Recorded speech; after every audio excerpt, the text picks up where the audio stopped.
สวัสดีค่ะสวัสดีFCทางช่องของสงกรานต์นะคะมื้อนี้จะมีแนวทางข้ามโขงของเซียนผาสุกนะคะพี่น้องข้ามโขงของเซียนผาสุกวังหนึ่งหันวังวันที่30วังวันจันทร์นะคะวันจันทร์เข้าที่58เลขออก85แม่นบ่ค่ะพี่น้อง85หรือ58พี่น้องนั่นล่ะค่ะก็คือเข่านะคะของเพิ่นนะคะ เลขวิ่งเพิ่นกับจับคูเลขวิ่งเพิ่น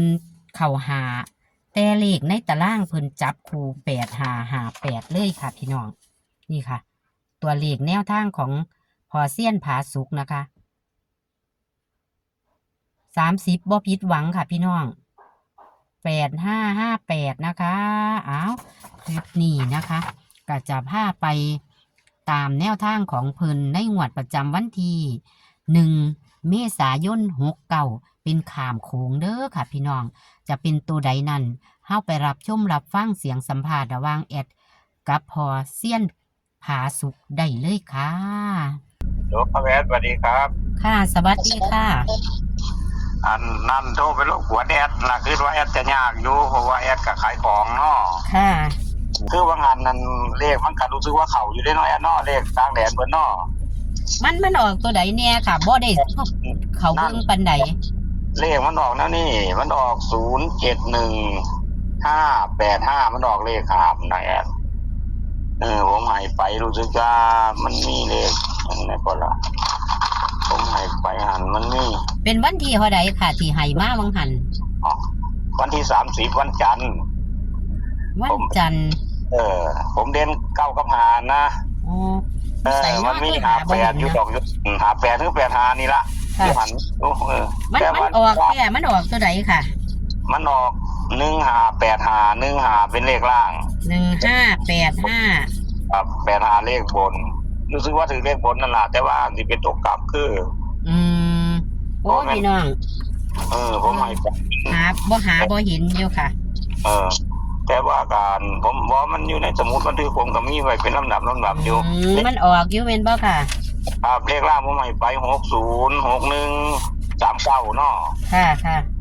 มันกระแต้มเดียวนึงนั่น6ลงเป็น5มันเลยเป็น1แต่ว่าของผมเป็น61เนาะคันแม่นลงเป็นคันมันออก61อันคันมันออกกัน16มันก็บ่ถูกละของผมมันเป็น61แต่ว่ามันเป็น15เนาะมันแต้มเดียวเนาะแอดเนาะเดียวก็ถือว่าเลขวิ่งเขาอยู่5เนาะค่ะเลขวิ่งเขา5แต่ว่าก็58นั่นล่ะ58ไป5ถือว่าเขาอยู่ดอกก็ถ้า FC เพิ่นจับให้58แม่นบ่ค่ะครับปรากฏว่าจับให้58กับ59เพราะว่าหาบ่ทันเห็นอยู่เดียวก็สิเอามาเทียบตอนนั้นขึ้นหัวคออยู่ดอกค่ะแล้วให้ว่าไอ้4ตัวนะมี58 59 68 69นะถือว่าเขาเนาะค่ะเป็นเลขเขาอยู่ของพอวันที่30เนาะค่ะที่ให้กันมาเพราะว่ามันหลายมื้อมันนั่นแม่มัน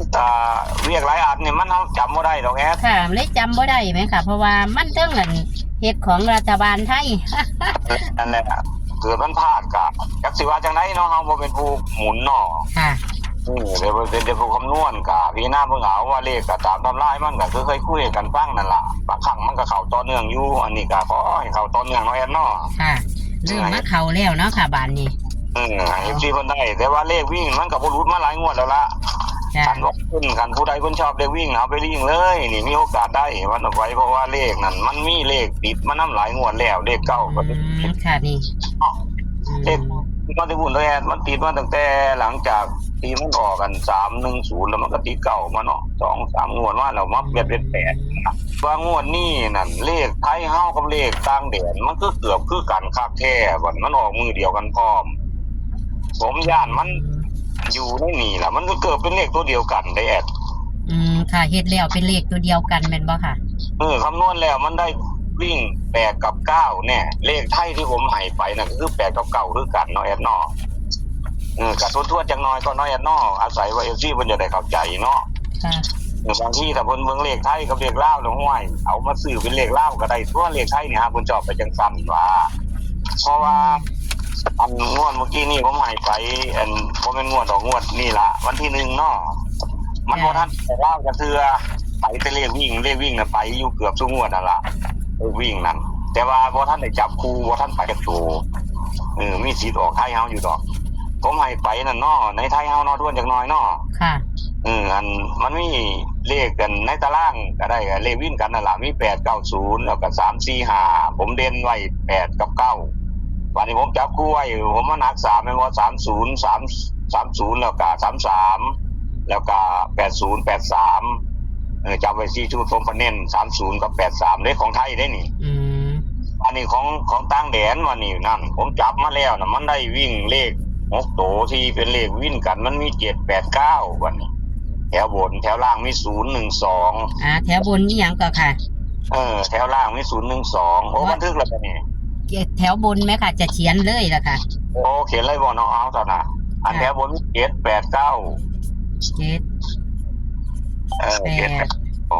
แล้ววันแถวล่างมี012เลข6โตนี่ล่ะจะวิ่งกันวันนี้ผมดึงตัวเด่นออกมาก็คือเด่น8กับ9น่ะมันเด่นตัวเดียวกันกับของไทยเฮาแล้วได้วันนี้เป็นนั่นล่ะเด่น8กับ9เสมอกันเด้อเสมอกันเป็นเลขบนเด้อเนี่ยค่ะเป็นเลขบนบัดนี้แต่ว่าของไทยนั่นบ่แม่นว่าเป็นเลขบนเลขล่างได้บนล่างน้ำกันได้คนละอย่างกันเด้อค่ะผมบ่ทันได้แยกผมสิแยกงวดที่มานี่ล่ะคันแยกก็ได้งวดหน้านี่ล่ะงวดนี้สิสกอนเนาะเลขไทยเนาะเอาเป็นเลขล่างคือผมแยกบนแยกล่างเด้ออันนี้บนเด้อที่ผมบอกเมื่อกี้นี้ค่ะล่างนั่นเด่น8กับ9มันตัวเดียวกับของไทยเนาะบัดนี้ผมจับคู่มีตัวคือกันอยู่ตัวนึงคือ80เด้อ80ตัวแรก80บ่ค่ะ80ตัวที่2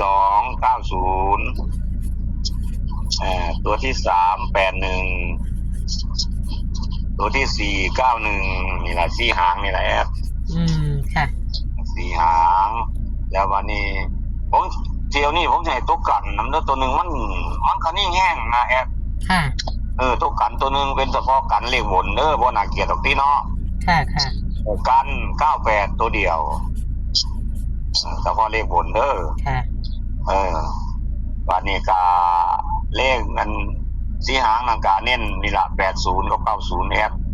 ให้ดาวเขา2ตัวนี่ล่ะ81 91เอาเป็นตัวรองซะคนที่เพิ่นสิไหลไปฮอด2บอกกันไหลไปฮอด2ก็เป็น9282ตัวนั้นแหละน้องมีอยู่ในกรอบอยู่กับที่เน้นมี80ตัวนึง90ค่ะตัว81 91เอาเป็นตัวรองซะเนาะคันที่เพิ่นบ่ชอบ1ก็เพิ่นจับในหันล่ะมันมี2อยู่แล้วมี0อยู่หันหน้าผมบ่ได้จับ0ใส่แต่8แต่9เท่านั้นเจ็ดผมก็บ่ได้จับมาเด้อเพิ่นจับเอาก็เพิ่นชอบก็ได้นะเจ็ดมันอาจจะไปอยู่นำเลข3ตัวอันนี้วันนี้เอาเลข3ตัวหน่อยเนาะค่ะเลขตัวกันก็ให้แล้ว98เด้อค่ะแต่เป็นเลขสูงวันนี้เลข3ตัวนี่ตัวแรก697แอด697ตัวที่2 698ตัวที่3 790แอดเน้นตัวนี้ล่ะเน้นตัว790นี่ล่ะตัวนึงแล้วก็อีกตัวนึง2ตัวน่ะเอาเป็นตัวรองซะ2ตัวนั่น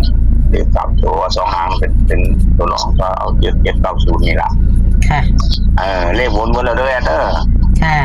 แล้ววันนี้เลขล่างวันนี้ล่างก็มี60แล้วก็50 12เน้นโต50เด้ออธิบายจักหน่อยเนาะที่เพิ่นสิงงว่าเลข5มาแต่ไสนั่นนะเลข5มันอยู่นำเลข0เด้อผมจับใส่ตัวเองของมันเลยนะเพราะว่า5กับ0เป็นตัวเดียวกันเด้อผมจับได้จังซี่แต่วันนี้1 2นี่ก็นั่นล่ะอยู่ในกรอบนั่นล่ะที่ผมจับใส่กันเด้อเป็นเน้นตัวใดก่อนค่ะ50นี่บ่50ตัวเดียวเฉพาะเลขล่างของใหม่ตัวเดียวเน้นกันที่คุณแม่ชอบนำก็เอาตัวเดียวนี่เลยตัวทุกมันเป็นตัวรองให้เพิ่นกลับไปในจังน้อยนะเด้อกันจังได๋ครับเพิ่นชอบว่าค่ะ บนล่างทั้งหมดมีเท่านี้แหละลองทวนลองดู เลขในตารางเนาะค่ะ ครับ แถวบนก็7 8 9ครั แถ บ วล่างก็0 1 2นะคะก็บ่เฮ็ดตารางดอกค่ะ วิ่งเด่น8กับ9นะคะ เด่น8 9เสมอกัน แล้วก็3ตัวมี6 9 7 6 9 8 ครับ 7 9 0เน้น7 9 0นะคะ นี่ไงตัวเดียว ค่ะส่วนเลข2ตัวกับ80 90 81 91เน้นก็คือ80 90นะคะ ตัวกัน98จ้ะ กัน อ่ะ เก่า บัดนี้ก็ล่างค่ะ60 50 12เน้นคือ50นะคะ เนี่ยนะศูนย์เนี่ยนะตัวหนึ่ง ค่ะ ทั้งหมดทั้งมวลเท่านี้แหละแต่ว่ามันออกในมือเดียวกันหน่อย ค่ะ ที่พีมาเบิ่งบอกว่ามันเป็นเด็กวิ่งตัวเดียวกัน ค่ะ ตัวส้นกันก็มี80นั่นแหละส้นกัน ค่ะ สิขอบคุณเพราะว่าเด้อค่ะบัดนี้ ครับครับ เพราะว่าการขอสรุปเนาะค่ะยันโทรศัพท์ห่อนนะคะ โทษครับครับ ค่ะกะว่างหันกับเขาอยู่นะคะก็ขอขอบคุณพอนะคะคลิปนี้ก็ขอสวัสดีค่ะ สวัสดีครับโชคดีครับโชคดีครับ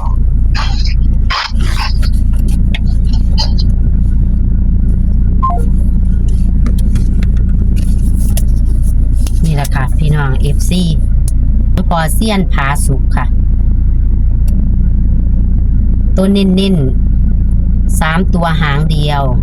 790 2ตัวก็มี8090ค่ะเป็นบนล่างก็เป็นล่างค่ะล่างมี60 50 12นะคะเพิ่นเน้นที่50ค่ะพี่น้องนี่คือขามโค้งของเซียนผาสุกเด้อค่ะพี่น้องวังหันกับเขา8558นะคะพี่น้องงวดวังวันที่30นะคะเอาโชคหมันกับพอเซียนผาสุกค่ะคลิปนี้ก็